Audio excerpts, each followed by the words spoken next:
Oh my days. I just said I ain't seen Fabian Ruiz, and look what he just did. Look what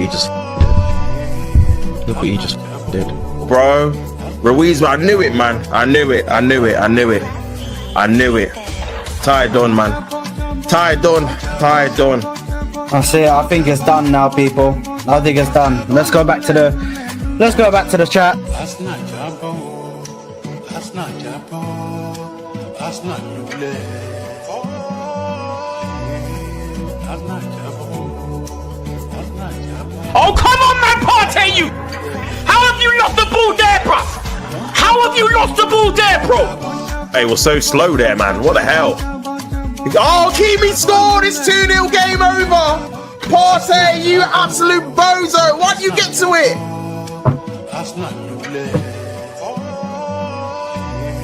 And they're playing like the team that needs to win.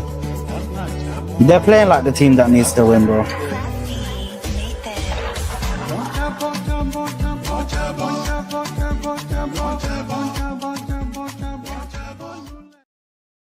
Welcome back to the Fan Channel Review Show. Hit the like button. Make sure you are subscribing as well. Get the bell notification button turned on. Also, Arsenal out of the Champions League, beat by the better team on the night in Paris Saint-Germain. A lot of fallout, a lot of reaction to go through this morning. Of course, we want your views. We want your opinions. What went wrong for Arsenal? And I want more than just they're not good enough. That's fair. You were right. In the end, they got to the semi-finals. They've been brilliant in this tournament, but they just didn't quite have enough. What do you think it is they need to change or improve on to go that one step further? But before any of that, let's get into some of the best fan content I've seen from last night. Plus, we're going to be featuring Mikel Arteta on this. I want to go through something that he has said. I want your opinions on it. But this is AFTV. I'm sorry, I have seen this. It's maybe one of the best things I've ever seen in my life. Take a look. Yes! Yes! Penalty! Yes! Yes! Mate, penalty. Is it for the second one? Penalty. Penalty. Normally good when that happens. It's normally good when that happens. But yes, it's a penalty. Come on. No, it's for them. It's for them. No, it's for them. What? I knew it. I had a feeling. I said it's for that. Are you joking? I thought it was for us. I didn't even clock that. Are you joking? Wow. Oh, man. Do you know what's mad? When I first saw that, because the commentators here in England, I don't know about where you were watching, the commentators in England didn't mention a VAR check was going on. Nobody saw the handball from Lewis Skelly. No one, not even no PSG players, the linesman, the ref, no officials, the fans. No one in the world saw it. What we all remember is when Kvaratskhelia won the ball from Saka, Saka went down. And when I saw the referee do this, I thought, oh, this could be interesting, right? But I thought I was the only one. Turns out most Arsenal fans thought they were getting a penalty. And that I would love to know what that must feel like, because I've never experienced that as a Man United fan yet, where you see them go to VAR, you assume it's for you, but it's the other way around. I'd love to. Honestly, that'd be dying. I want to get your view. I want to get your opinions on it in the comment section below, people. Let's take a look here at Yardman. In well, at playing well. Like, take off a defender. Take off a defender and put on an attacking player. Is he crying? These are the things that fans like us don't you.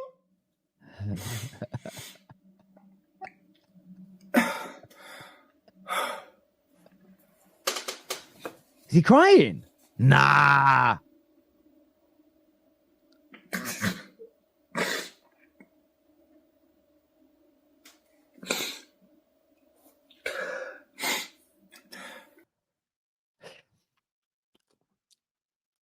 Hang on.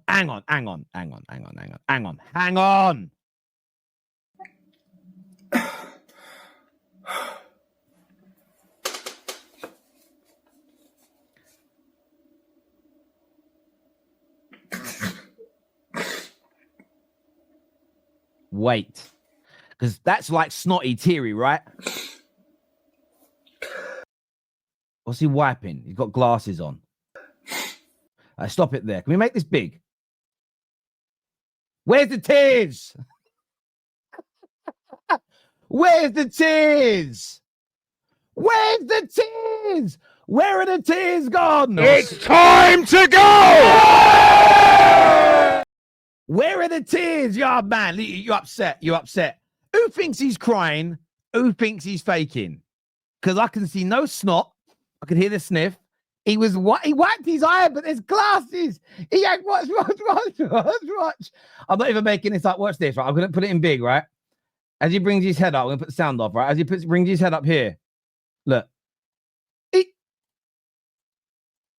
And it's his nose or his glasses he wipes. I need to check. That was his glasses. He's wiping his glasses on the outside like a windscreen wiper.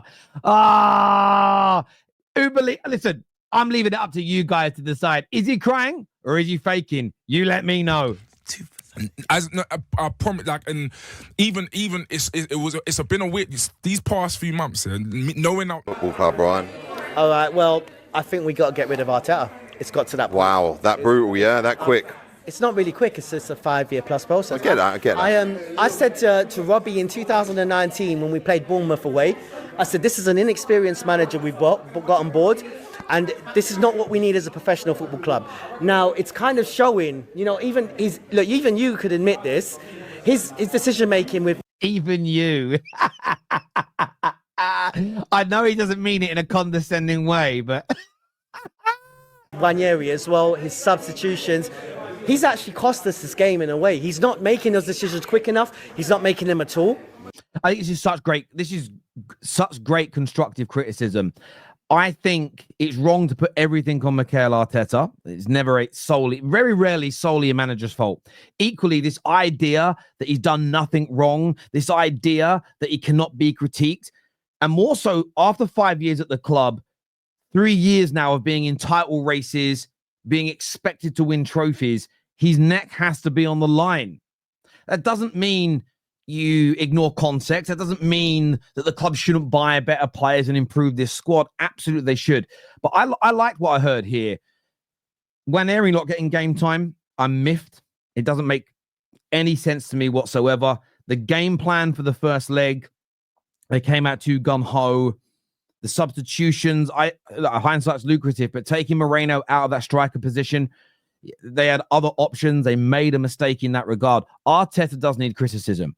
Now, that doesn't mean you undo everything he's done, the build, he's got you competitive. He's got you to this point where you've got to remember this for Arsenal fans. You're disappointed of losing a semi-final of a Champions League.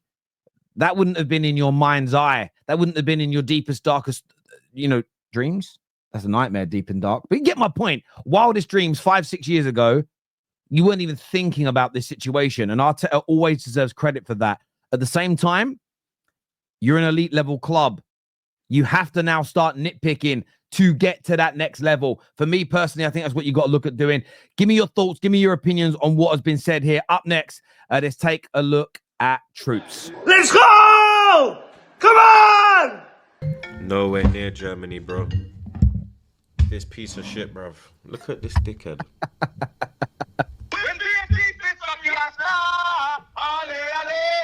Where was Martin? No, so the God. Ale, ale, ale. Firewood made out of timber.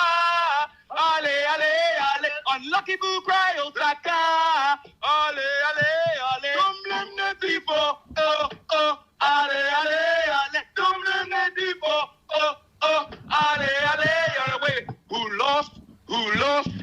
It was Asana, eh? Who lost? Who lost? It was Asana, eh? Trooper! My friend! Hey. Buddy? Hello? Oh, hold on, wait a minute. Hold on, wait a minute. Troops, X and KG here. I know you got both our numbers. Don't make us do a three-way call. Hold on, wait a minute. Troops, just checking in on you, mate. What's the score, mate? I love it. Listen, a good bit of friendly banter. It's what you need in football. Listen, I've been where Troops is. I've seen these semi-final losses. I've seen it all. Final losses in the Champions League. It's painful, and you've got to take your medicine on it. You absolutely do. And he's taking it like a champ there. There's no doubt about it. What's interesting for me, though, has been the reaction since this situation. You kind of getting this mixture of who was right, who was wrong. I've seen a lot of Arsenal supporters that have been, I don't even want to use the word positive, but supportive. We can do it. We can win. Come on, guys, I'm behind you. Getting a lot of stick today, as if to say they should never have got behind their football club. And I think this is such a dangerous notion. Yes, when you do that, you get banter like Troops is getting there. And for some people, not as strong as Troops, that is hard to take.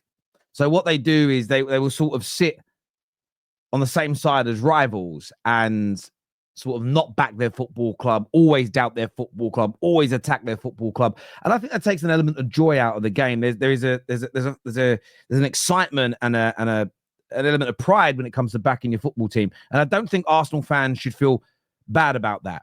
Of course, you've got the other end of the spectrum, and I speak about this a lot on the terrace, never criticizing Arteta, not thinking that you can improve on Martinelli, Odegaard, as two prime examples, thinking that, with Kai Havertz, we might have won last night. You need to improve on him as your main striker. And I think this is something for Arsenal fans to really have honest conversations with. Ignore all the noise.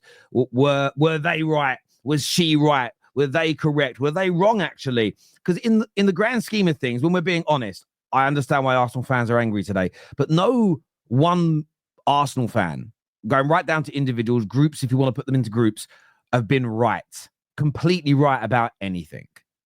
No rival is being completely right about anything. And the banter is going to come, there's no doubt about it, and Gooners are going to have to take their medicine. I'm getting a lot of shit. Just because I said I thought they would win last night, and I got that prediction wrong. I thought they would get through, and the game plan was working. They just didn't take their chances. But what I saw yesterday was two major differences, and it gave PSG the extra inches. Donnarumma literally had extra inches in his arms, but the saves from Donnarumma is the elite end of the spectrum with goalkeepers, and the clinical nature. And Arsenal have lacked that clinical nature in a lot of games. So you look at this stat that was put out, their last their cup exits this season, nearly 5 XG versus Newcastle, 3.2 against United. One was a penalty, by the way, 5.11. Now, I know not everybody likes XG, okay? And I understand that people don't like it. However, in this circumstance, if you go back to all three of those games, look at the chances they missed at home against Newcastle, the chances they missed against 10-men Man United. They missed too many chances against PSG. Donnarumma made saves, but Declan Rice certainly missed one, in my opinion. That is where they've got to look to improve. You need players with higher technical ability and who are more clutch. And this is where Arsenal fans have got to get real. This is where Arsenal fans have got to wake up and smell the coffee. It doesn't undo what this group of players has done for you thus far, getting you to this point. But you can't stay married to them. You have to look to improve upon them. I get why you defend them. You know there is a hatred towards your football club. People, I got called out today. Do you still think people hate Arsenal, Terry? Yes. That's why their reaction today is so viral in the way that it's gone. And fair play to them. They're allowed to. I only call it out because they pretend Arsenal were irrelevant. And I find the dichotomy amazing. But Arsenal fans have got to get real. Ignore those people for a moment and what's best for your football club. And that's improving. Now, as a Man United fan, I'm speaking as a rival. If you don't improve on Odegaard, you don't improve on Havertz, you don't improve on Martinelli as 3 cases and points, you may not ever win these major trophies. You need to look to improve. And when it comes to Arteta, if you improve those areas and you still don't get over the line, then you move on from him. I would ignore oh my God, she was right all along. Oh my God, that channel, that was correct. Every channel, every person's going to get some predictions right and some predictions wrong. That shouldn't be what you kind of now the flag to the mast over. It should be about what's best for your football club. It really is. And listen, I love this stuff. I love the banter. I love the viral nature of it all. But in the reality of your club, it's not that important. Let's take a little listen here to what Mikel Arteta had to say, because it's kind of interesting. Team lost this time. I think so, yeah. Especially for 160 minutes. I'm saying that, and they are saying that because they just told me that. Who did the PSG Them, bench? Yeah. I don't agree at all. Mikel Arteta is a great friend, but I don't agree at all. I think they played in a clever way today because they play in the way they want and they love to play. But I think in the 2 legs we score more goals than them, and in football is the most important thing. Listen, I agree with Luis Enrique's first statement that Arsenal weren't the better team. But what I find interesting, and I want to get football fans' opinions on this, I've seen loads of teams win matches 2-0, but not be the better team, and everybody says they scammed it and they were lucky. I don't necessarily think he's right in saying that. You can win a game when you weren't the better team. So I don't just think scoring goals makes you the better team. Might make you more clutch, might make you more clinical. I disagree with that element. However, Arteta isn't, I don't really care what someone on PSG's bench has said. They may have been being humble. Arsenal were not the better team over the course of he said 160 minutes. It means he minuses that first 20 minutes of that game. Even in that period, listen, Arsenal had some amazing chances, but so did PSG. Ironically, PSG, when you actually look at the game, their 3 goals came from exceedingly low XG chances. Very, very, very difficult chances to score. Yes, there were some deflections, but the quality of shooting, the quality of finishing was very, very high indeed in those moments. But let's not forget the 2 1-on-1s that could have killed the tie in the first leg. Let's not forget Doué and Barcola should have scored on counterattacks in the first half last night. So for me, look, Mikel Arteta, he's emotional, he's frustrated, he'll be upset. I hope on reflection, I don't care what he says publicly, I hope on reflection when he sits down with the Arsenal board, with Berta, with these players, the message isn't, it's okay, guys, we were better. That is not going to help Arsenal move forward. The message privately needs to be, look at the areas they beat us in. We need to, 1, work on that in training, 2, improve on that in the transfer window. So I want to put this out there for the toaster people. I disagree with what Mikel Arteta has said. Publicly, maybe he's protecting his players. Maybe he thinks it's the right, maybe he's going to take a lot of heat now rather than his players. We've seen a lot of great managers do that in the past. Maybe that's a tactic. Privately, the message has to be the opposite. We were beaten by X, Y, Z. How do we get to that level? How do we move forward? That has to be and I'm sure that is what Arsenal are going to do, especially Berta. Berta's not going to sit there and go, Arteta's right, let's just stick with what we've got. Not a chance. But as ever, look, I appreciate everyone who's tuned in. Even the trolls, thank you for being here. Hit the like button if you haven't done so already. Take care, goodbye, God bless, and I'll see you soon. Peace.